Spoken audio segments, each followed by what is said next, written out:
Trump's EPA repealed the scientific finding that climate change endangers human health and the environment in mid-February. So what was the EPA's argument? We are seeing signals from even within the Trump administration and the allies that renewable energy is practical and economical. The utility sector has now presented a new source of uncertainty. At the moment, we cannot fully run data centers on renewables. Everybody wants reliable and affordable energy. But what do utility experts themselves think? Hey everybody, and welcome once again to Power Perspectives. I'm Kinsey Grant Baker. A couple weeks ago, the Trump administration did what it has come to do best, at least as far as energy is concerned. It did something extreme. The Trump EPA officially rolled back the Endangerment Finding, a 2009 EPA determination that greenhouse gases like CO2 and methane endanger public health and welfare under the Clean Air Act. This finding granted the EPA authority to regulate greenhouse gas emissions, and it's done so for a decade and a half. But not anymore. Trump's EPA repealed the scientific finding that climate change endangers human health and the environment in mid-February, effectively ending the government's ability to fight climate change. So what was the EPA's argument? Well, Trump called the endangerment finding a radical rule that became the basis for the Green New scam. EPA Administrator Lee Zeldin called it the single largest deregulatory action in the history of the United States and accused Democrats of launching an ideological crusade on climate change that, quote, strangled entire sectors of the United States economy. But what do utility experts themselves think? We wanted to know, so we asked. And hundreds of you answered. We ran a poll in the Energy Central daily newsletter shortly after the finding was repealed with a pretty simple question. How does the endangerment finding rollback land with you? 43% said, I think it's a bad thing for the industry. 27% said, I think it's a good thing for the industry. 19% said it's complicated, and 12% said they're not sure what they think yet. But that was only the tip of the iceberg. We got hundreds of comments from newsletter readers debating the merits and the dangers of this rollback. So many that we had to pull in some experts to talk about the utility leader perspective on this endangerment finding news. So to do that, welcome, Matt, Molly. How are you today? Doing great. How are you guys doing? Good. I'm very happy to be here. Excited to get to know everybody. Yeah, Molly might be a new voice for a lot of people listening in. I know many of you know Matt Chester, our community manager at Energy Central. Molly is new to the Energy Central team, sitting here with me in New York in our headquarters, which is really exciting. She's now leading the charge on our wonderful daily newsletter, the Energy Central daily newsletter, as the editor. So how have your first couple weeks been so far? Throwing you right in. Great. Yeah. Very excited to get into everybody's inboxes. Yeah, we have a lot to talk about with this endangerment finding, but we wanted to also start the conversation by welcoming Molly to the team, welcoming Molly to the Power Perspectives feed as well. I'm sure we'll hear a lot more from Molly over the next couple weeks and months as we continue to build out our content, which is super exciting. So I want to start now with a kind of high level question for the two of you, for you, Matt, and for you, Molly, as well. Do you think that the findings from this poll were surprising? Did the way that the stats broke down surprise you in any way? I would say it's not necessarily surprising. If anything, I might have expected more people to take that middle ground of, I don't know yet, or we have to see what's coming, or it's not so black and white. And that's just the nature of such a major policy shift in the energy sphere is we don't really know right away what it means. And I know we'll talk about it in a little bit. The path forward isn't immediate action. So it warrants some, consideration and some deliberation and pause. But, at the same time, having, a little bit less than twice as many people say it was bad than say it was good, but still, none of them reaching that 50% plurality. I think that tracks. There's a lot of big opinions and big emotions, frankly, behind this. So it more or less, aligns with what I would have expected. But like I said, I'm surprised we didn't have more people taking the middle ground. But maybe that middle ground is people also not answering yet. Yeah, I think that's a fair point. It's impossible to run a poll and get participation from every single reader of our 130,000 daily newsletter readers. But it's a good point. We still have a lot to figure out in terms of how this all shakes out for an industry that I think for how many years has it been since 2009? Like a decade and a half. I'm not going to do the math that quickly, but it's been a long time that this has been accepted as the norm for something like this shift. We just kind of don't know what that change looks like and how it manifests in the industry. But Molly, what about you? I mean, you're somebody who is newer to the team, but not necessarily to the industry. So tell me what you think. Is this a shock to you at all? I would expect more uncertainty just because everything moves so slowly. I feel like the time it takes to build, the political fallouts could take many years. So I personally am on the uncertain camp. So yeah, I would expect more of that in the polls. So yeah, I'm a bit surprised. Yeah. I mean, it's cool to kind of see how it breaks down with at least this cross section of our audience.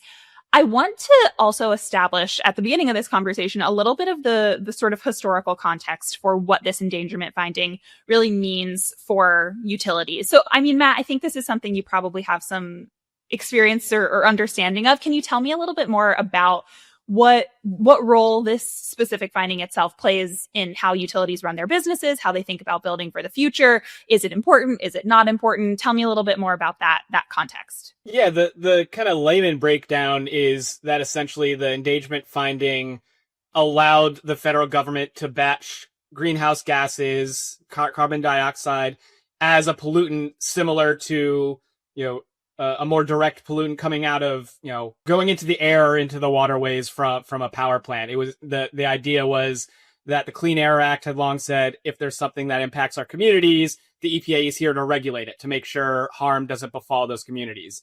The endangerment finding extended that a little bit and said, well, greenhouse gases, as we're learning from the science, are creating damages to those communities on a more global scale. So, if you have a power plant in your backyard that's emitting CO2, maybe that's not a direct pollutant that's impacting your lungs like the more direct and traditional nitrogen oxides and things like that. But because of how it creates the climate change impacts, it does endanger those communities. So the logic there was by establishing that precedent, now the federal policy can regulate greenhouse gas emissions through the EPA. And, the most direct, immediate reason to do that was they were going after tailpipe emissions, but it also extended to the energy sector more widely. So it became the basis for a lot of, the endangerment finding itself wasn't a policy saying you can't emit CO2, but it was a tool that was then used by other policies to say, because we acknowledge the endangerment finding,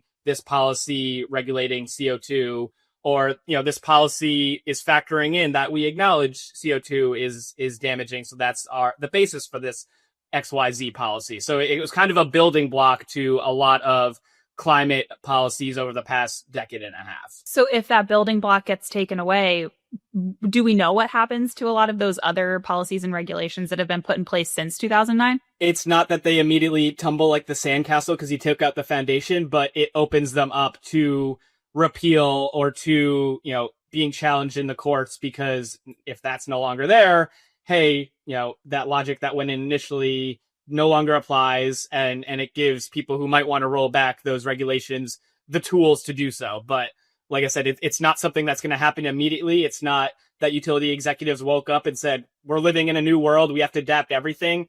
But it factors into the long-term planning of, all right, well, what is this going to mean for policies already on the books, and what the outlook for expected future policies was before and after that endangerment finding was rolled back. Anything that you would add? It wouldn't go into effect until after the Trump administration ends, by the time it reaches the Supreme Court. So yeah, the fallback, could take several years. Yeah. And, I think this is a good point for an industry like energy and electric utilities, where we're talking about planning not in a matter of quarters, but in a matter of years, decades, if not longer. That is the requirement for doing the hard work of planning for the future of a utility. Does that at all impact, do you think, from, what we saw in the survey, what you know of the perception of this rollback over, the last couple of weeks in the industry? Does that impact at all the element of timeline, the planning that these utilities are trying to do for the future? Yeah, I think Molly brings up a great point that this is a long-term play by the administration. There, it's not a bug that they can't, tear down the sandcastle right away. It's kind of a feature. They say we're setting off that domino, that long-term, we expect every stakeholder involved expects that this is going to go through the courts, probably ultimately to the Supreme Court. And, the idea from the administration is they find that they have a more favorable Supreme Court now than in, I think it was 2007, when the initial Supreme Court ruling of Massachusetts v. EPA kind of enabled the endangerment finding. So a lot of this is long-term in impact. And then, like you said, the utility sector, they operate in long-term. That's how it works. And, in reading through some of the comments that our poll got in response, that was one of the biggest sources of concern I saw from the people who said that this was a bad development, is that whether or not this is going to, be upheld or struck down by the Supreme Court in however many years in the future that is, the utility sector has now presented a new source of uncertainty. They don't know what's going to happen there. And uncertainty is really the kryptonite to the long-term planning that utilities want to be doing. They want to, if you look at their IRPs, it's always 10, 15, 20 years in advance. They're building out massive infrastructure that requires many years of planning, of construction, of, getting feedback from various stakeholders. So you throw in the wrench that all of a sudden, well, could these policies that were kind of pushing us in the direction of some of the, energy transition type investments, if that's taken away, do we want to focus on there? What do we focus on now to meet the, as much as it's a long-term play, there's near-term challenges. If you go through our Power Perspectives feed, it's the load growth, the data centers, all this stuff that needs addressing today, but it requires long-term planning to ultimately meet those challenges. So now, when there's a wrench thrown in there, longer time frames, it's going to increase the costs. A lot of investment has maybe already been put into place in this, that now they're going to be uncertain whether they're going to continue following through. And that's just, like I said, it just throws a wrench in all sorts of that planning that, whether you're pro or against this development, I think everybody can agree that uncertainty is terrible for this long-term planning process. Perhaps one of the few things that we all can agree on is that uncertainty is not necessarily a welcome addition in the utility industry. This idea of uncertainty was also one of the biggest points that was made by those who responded to the poll, saying that this rollback was a bad thing, which again was about 43% of respondents to the poll said that they thought this would be bad for the industry. Uncertainty they cited quite a bit in responses as people were giving us some more color and context on how they were casting a vote. What else were some of the big criticisms for those who answered the poll and said this is a bad thing for the industry? Were there any other kind of big salient points to identify in terms of their criticism? Yeah, I think the other kind of bucket, and it ties into the uncertainty, but it's the idea that, this political nature of a lot of these policies, you can't avoid it, that, policy, political, they're hand in hand. But, if we're to expect that every 4 years, 8 years, we're yo-yoing back and forth, it's more than just the uncertainty. It's what's lost in time and in investment when you're planning for one and have to go to the other. And you'll see some of the utilities, they're going to be debating, do we adapt our plans now, or do we anticipate that in a new administration down the line, are these same sort of policies going to be put back in place, but, using another legal framework other than the endangerment finding? So does it behoove us to continue to invest there now rather than, have to start over in 5 years and 10 years? So it's just, again, whether or not you're supportive of the endangerment finding, that natural inefficiency creates, bottlenecks. It creates, more costs that, the other buzzword that's in every conversation we're having is affordability. When you lose investment, it's ultimately the ratepayers that pay the price for that. So it's that inefficiency that goes along with the uncertainty that just, it's something that none of the utility decision makers want to see in the end. Yeah, I think it's interesting that this could ultimately affect, fossil fuel powered plants. It seems like this could actually open up companies to lawsuits. And I think the timing is interesting because, at the moment, we cannot fully run things like data centers on renewables. And that the lawsuit idea is a great point. And we saw that in the comments too. And I saw a couple of, independent comments liken this to the situation decades ago with the tobacco industry. On the one hand, there's the direct where some people who feel very passionate about the need for climate action, they say this is just the same thing where hey, the tobacco executives knew it was bad, but they kind of pushed that aside and marched ahead anyway, and they see fossil fuel industry doing a similar thing in their perspective. But then even beyond that, somebody else commented that, like the tobacco industry, all this is going to do is open up the utility sector for lawsuits and say, why are you doing this? We had all the information to know that maybe this wasn't the safest or the best long-term plan for us, and you did it anyway. So now there's another source of financial potential liability that, again, nobody's going to want to see that come into the utility sector, and ultimately the ratepayers who are going to pay the cost of that. One thing that a response I found was really interesting was that, the petroleum industry, they want to keep methane monitoring and standards right now. They want to send the message that they care about the environment and about consumers. So I do wonder if, that's the next step related to the endangerment finding. If, the administration is going to go after those methane rules, even though it seems like the industry itself is comfortable with them and, wants to keep them around. Yeah, it's an interesting reality in our industry where so much of, the policies, the regulations, the realities that we are forced to contend with are decided in sort of the political theater, when in reality, so many people I've spoken to in the industry, when you ask about the energy transition, regardless of what party's in power, who's in the White House, the general consensus is largely the cat's out of the bag. We're headed in that direction. The genie can't be put in the bottle. Any other metaphor you want, insert there. But this is, for all intents and purposes, it is part of the Trump administration's politics to roll something like this back. How should we interpret that? I'm curious what the two of you think when we're considering the fact that a lot of these utility companies, energy companies, whether we're talking upstream or farther downstream, have made peace, if not embraced the fact that we are moving in the direction of an energy transition, whether, it's natural gas gradualism or something more stark. We're kind of headed in that direction.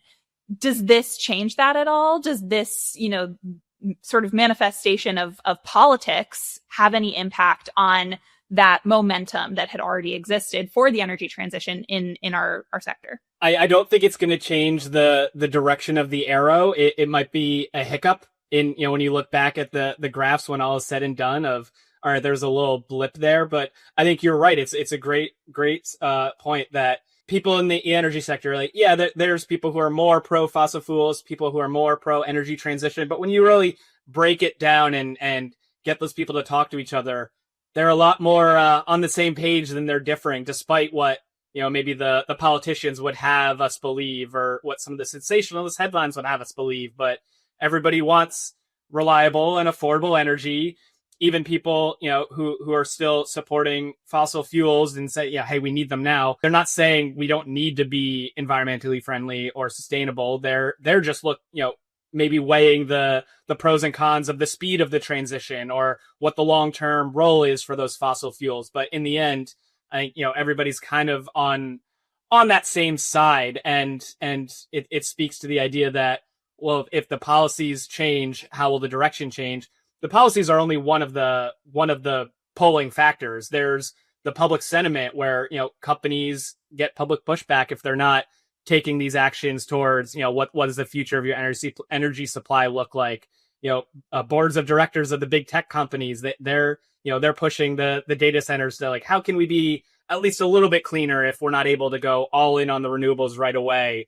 The economics are driving a lot of it. So, we put a lot of work into getting the economics of clean energy to be closer to parity or even better than a lot of fossil fuels. And that's not going to go away because this policy changes. So a lot of those motivating factors are going to persist anyway. So I think, not to downplay the impact of what will come if ultimately the courts uphold the rollback of the endangerment finding, because it will be a major impact, but it's not going to be a complete reverse course, at least from what I've heard. Yeah, it's also pretty funny timing because, we see the story about how Katie Miller, Stephen Miller's wife, is, pushing solar energy, and so is Kellyanne Conway.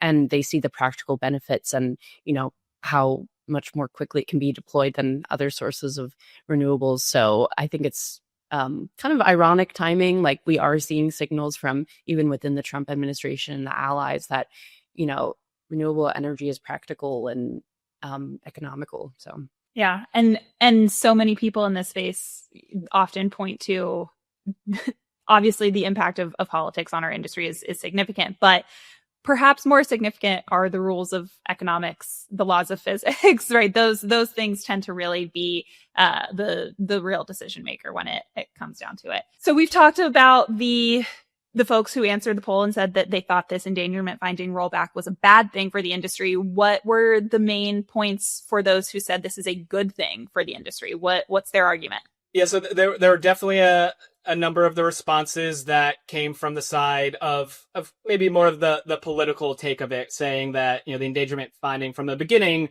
was more political than it was based in the science or the economics. And then also the idea that, there are certainly some poll respondents who are not concerned about climate change and thought that, it stands to reason if you're not, on the side of like, yeah, climate change is happening, we're impacting it, then why are we doing these regulations that are adding costs and complexities? So, I'll leave the debate about climate change for another time, but that was certainly a portion of the respondents who were happy to see the endangerment finding rolled back. But some of the other points that I saw were simply that, over-regulation is something that they see as a problem in the utilities. So, whether you're for or against the ultimate goals of that regulation, some people think that the economics should play a much larger role than having regulations come in. So, and I saw a comment or two citing that, hey, there are,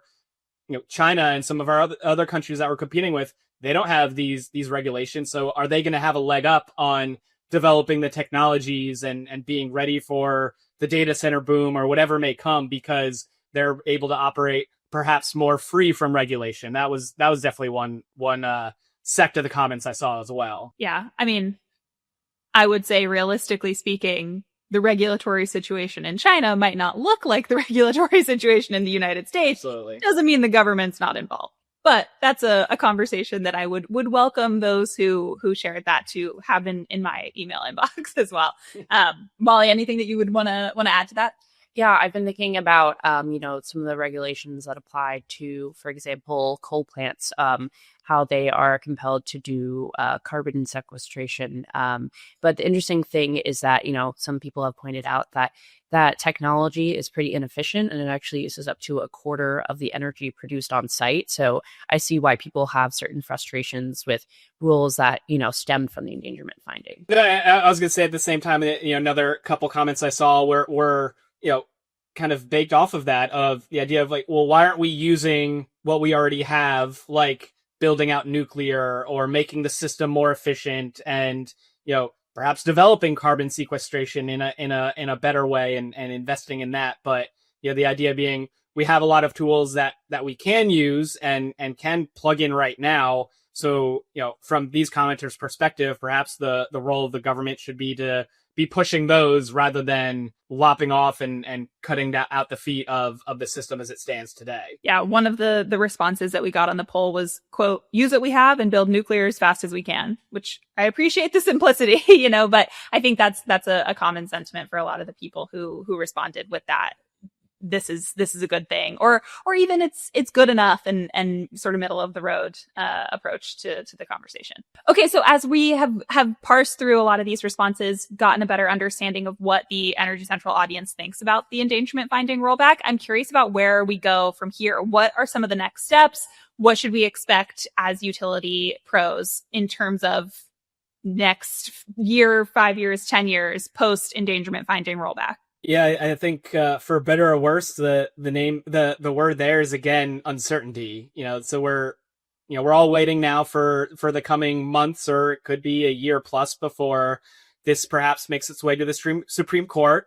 In the meantime, we're going to see state and local governments try to play the role that they can. Can they backfill and or even I've seen some talk about the rollback of the endangerment finding almost empowering them to do more, in the states like California and New York saying, all right, well, without that, we can take the lead here instead.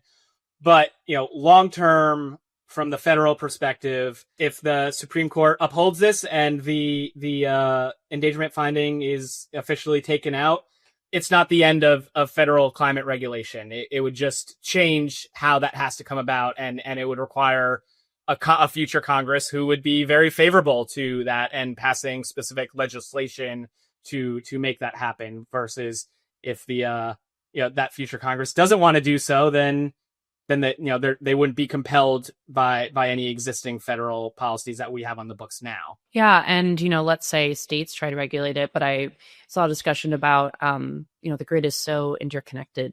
So can states regulate that themselves if you're seeing electricity pass between them? Got to get the law experts on here that to break it down for us a little bit more as this plays out, I think. Yeah, I'm game. I think it's a rich topic. It's something that we will continue to see the effects of over the next couple of months and years. I would also say, based on what the two of you are telling me here, this is as good a reason as any to get out and vote in your midterm elections. It's not only the president who decides all of these things. Those decisions really, really matter. So certainly some interesting fodder for us as we track 2026 midterms heading into the rest of this year. Matt, Molly, thank you for sharing your insights. You're doing your homework, reading about all of this, understanding this, and most importantly, asking questions of our audience on the daily newsletter and listening to their answers. It is really illuminating to kind of see what they think, what they feel, how they're interpreting news like this. And we'll continue to keep doing this with other big stories in energy. There has been no shortage of major seismic shifts in how policy is written, how businesses are regulated. So we will continue to have conversations like these. If you are not subscribed to the Energy Central Daily Newsletter, we encourage you to go do that. We will put a link to sign up in the description of this episode so that you can participate in these polls in the future and have your voice heard here on Power Perspectives. But thank you both so much for joining me today. Yeah, thanks for having me. And thanks to all the community members who did respond, because that's the power of having this collective together. Absolutely. Thank you to all of you, all several hundred of you who participated in this poll. If you were surprised by any of this, if you were shocked by any of this, if you agreed or disagreed strongly with any of the findings from the poll that we ran in our community or from what we have said in this conversation, as Matt, I'm sure you have heard say before, go to energycentral.com, join the conversation, get involved, and share what's on your mind. So thank you all so much for listening. Thank you to Matt and Molly for joining me today, and we will see you next time on Power Perspectives.